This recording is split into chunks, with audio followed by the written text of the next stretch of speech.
आपण पाहताय एबीपी माझा। बुलेटिनची सुरुवात करूया दिवसाच्या महत्त्वाच्या बातमीनं। बातमी आहे एसटी कामगारांच्या संपासंदर्भातली। एसटी कामगारांच्या आर्थिक आणि महत्त्वाच्या प्रश्नांची सोडवणूक होत नसल्यामुळे अनेक कर्मचारी संघटनांनी आजपासून राज्यभरामध्ये आंदोलनाचा पवित्रा घेतलाय।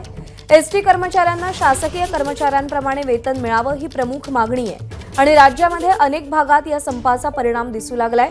मुंबईमध्ये मुंबई सेंट्रल एसटी स्थानकामध्ये एसटी कर्मचारी आंदोलन करतायत, तर नागपूरमध्ये गणेशपेठ एसटी आगारातही कर्मचाऱ्यांनी आंदोलन सुरू केलंय।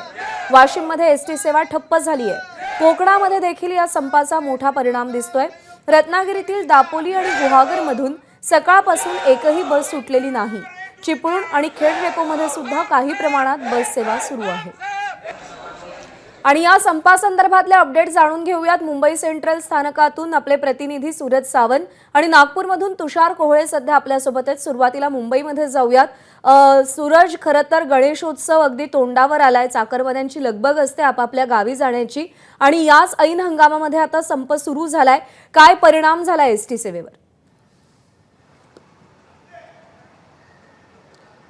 प्रज्ञा, नक्कीच सकाळपासून खरं तर 6 वाजल्यापासून मुंबई सेंट्रल या एसटी स्थानकांवरती ज्या एसटीज आहेत त्यांची लगबग ही कायमच पाहायला मिळते। प्रवाशांची या ठिकाणी गर्दी होताना पाहायला मिळते। मात्र हव्या तितक्या ज्या एसटीज आहेत त्या वेळेवर नसल्यामुळे प्रवाशांना या ठिकाणी तात्काळच या ठिकाणी वाट पाहावी लागते आहे।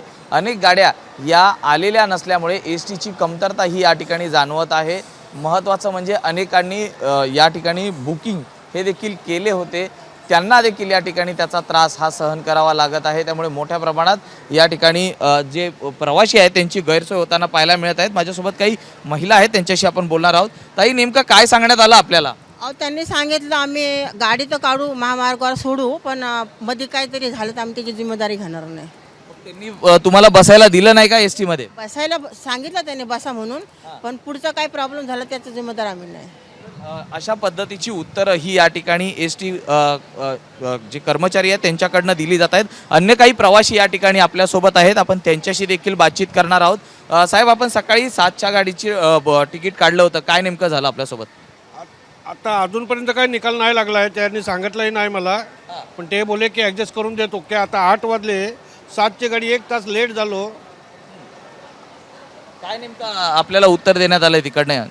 ॲडजस्ट करून देतो, अजून काही देण्यात आलंही नाही। आपली गाडी कुठे नेमकी?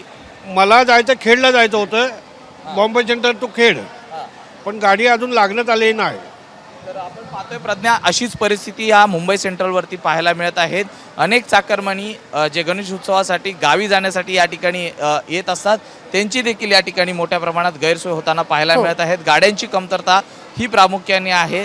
अनेक कर्मचाऱ्यांकडनं कधी काय होईल हे सांगू शकत नाही, अशीच उत्तरं ही दिली जात आहेत। आपण पाहतोय की एसटीचे जे तिकीट काउंटर आहे त्या ठिकाणी देखील प्रवाशांचा संतप्त प्रतिक्रिया मिळत आहेत। काय नाही, काय तुम्ही टाइम लिहिला नाही, चुकीचा लिहिला। 7:30ची गाडी वाजले किती आता बघा। काय काल तिकीट काढलं होतं, काय सांगण्यात आलं? तिकीट जाऊ तुम्ही गाडी सोडत नाही बघा, विचारायचं त्यांना जाऊन। 8:30 वाजले सोडत नाही, पुढे गाडी कसं मिळणार? मुद्दाम करतात ते। सांगा ना तुम्ही, त्यांना बोला। 1000 रुपये रिक्षा काय साहेब, नेमकं का गाड्या लेट आहेत, काय कारण काय आहे? 7:15 लागले। लेटचा काय प्रश्न आला? 7:15ची गाडी लागली आहे। गाडी आउट डेपोची ती लावली, एंट्री करून दिली आहे त्यांना, ते जायला तयार नाही। ते जायला तयार नाही। आपण पाहतोय तर गाड्या आलेल्या आहेत, त्यांची नोंद करण्यात आलेली आहे। मात्र कर्मचारी हे एसटी घेऊन जाण्यास तयार नसल्यामुळे या ठिकाणी आता मोठा गोंधळ या ठिकाणी मुंबई सेंट्रल या एकूण तिकीट घरच्या इथे पाहायला मिळत आहे। संतप्त नागरिक हे आता जाब विचारताना पाहायला मिळत आहेत। प्रज्ञा, कोणत्याही सूचना दिल्या जात नाहीयेत। गाड्यांच्या वेळेसंदर्भात, गाड्या कधी सुटणार या संदर्भात सांगितलं जात नाहीये आणि त्यामुळे प्रवाशांमध्ये आपल्याला संताप पाहायला मिळतोय। यांचा अधिकार आहे ना त्याला सांगायचा। लोकांना येडे बनवतात फक्त। हीच परिस्थिती आपल्या प्रज्ञा या अपेक्षित ठिकाणी ठिकाणी जाण्यासाठी प्रवाशांना गाड्या मिळत नाहीत आणि त्यामुळे त्यांच्या मनामध्ये संताप आहे. सूरज, तुम्ही सोबत राहास, आपण नागपूरमध्ये जाऊयात. तुषार कोहळे सध्या आपल्यासोबत आहेत.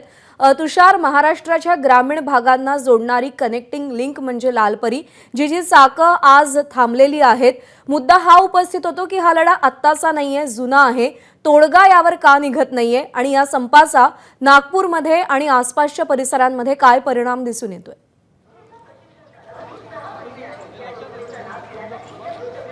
प्रज्ञा, सध्या मी नागपूरच्या गणेशपेठ आगारामध्ये आहे. इथे दिवसाला जवळपास 1200 फेऱ्या होतात आणि सकाळपासून आपण बघू शकतो की इथे ज्या ST आहे त्या अशा प्रकारे इथे उभ्या करण्यात आलेल्या आहे. ज्या रात्रीच्या बसेस आहे, ज्या मुक्कामी होत्या, त्याच फक्त परत जाणार आहे आणि इतर सर्व फेऱ्या जवळपास 1200 फेऱ्या आज दिवसाला इथे बंद राहणार आहे. आणि राज्यभर बेमुदत संपाचे परिणाम आता दिसायला सुरुवात झाली, कारण की सणासुदीचे दिवस आहे. त्यामुळे मोठ्या संख्येने ग्रामीण भागातल्या नागरिकांना आपल्या गावी जायचं असताना ST हे अत्यंत महत्त्वाचं हक्काचं माध्यम मानलं जातं आणि विश्वासाचं माध्यम मानलं जातं. मात्र ज्या राज्य कर्मचाऱ्यांच्या मागण्या आहे त्याला घेऊन, या संपूर्ण गोष्टीला घेऊन आजपासून बेमुदत संप आहे. काही कर्मचारी STचे आपण त्यांना विचारूया, काय प्रमुख मागण्या आहे तुमच्या? आमच्या प्रमुख मागण्या हे आहे की राज्य शासकीय कर्मचाऱ्यांप्रमाणे रापक कर्मचाऱ्यांना वेतन देण्यात यावं.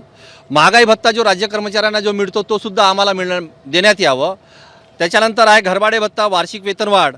आमच्या करारामध्ये ज्या काही तफावत आहे 5,000, 2,500 आणि 4,000 अशी जी एकतर्फी जी वाढ देण्यात आली होती ती समसमान करण्यात यावं. आणि हा जो आहे यासाठी आम्ही 9 आणि 10 जुलै 2024 रोजी आझाद मैदान येथे आम्ही 2 दिवसीय आंदोलन केलेलं होतं.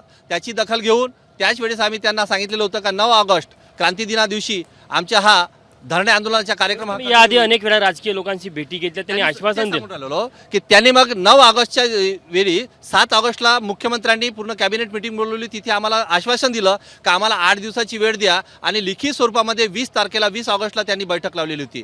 परंतु माननीय मुख्यमंत्र्यांनी आणि कोणत्याही दोन्ही उपमुख्यमंत्र्यांनी अजूनपर्यंत STच्या कृती समितीला बघू शकतो की प्रज्ञा कशा प्रकारे ST कर्मचाऱ्यांच्या मागण्या आहे आणि ते संतप्त आहे. आणि महत्त्वाची गोष्ट की बेमुदत संप आहे. गणेश उत्सव सुरू होणार आहे, त्यामुळे अशा काळामध्ये आता राज्य सरकारची मोठी कोंडी होण्याची शक्यता निर्माण होत आहे. बरोबर आहे. ST कर्मचारी आपल्या मागण्यांवरती ठाम आहेत आणि त्यांनी संपाचं अस्त्र उपसलेलं आहे. एकीकडे आपण प्रवाशांची बाजू, त्यांच्या गैरसोयी समजून घेतल्या, तर दुसरीकडे आपण ST कर्मचाऱ्यांचं म्हणणं नेमकं काय आहे तेही जाणून घेतलं. सूरज आणि तुषार, तुमच्या दोघांचेही आभार या संपासंदर्भातले अपडेट्स दिल्याबद्दल. ABP माझा, उघडा डोळे बघा नीट.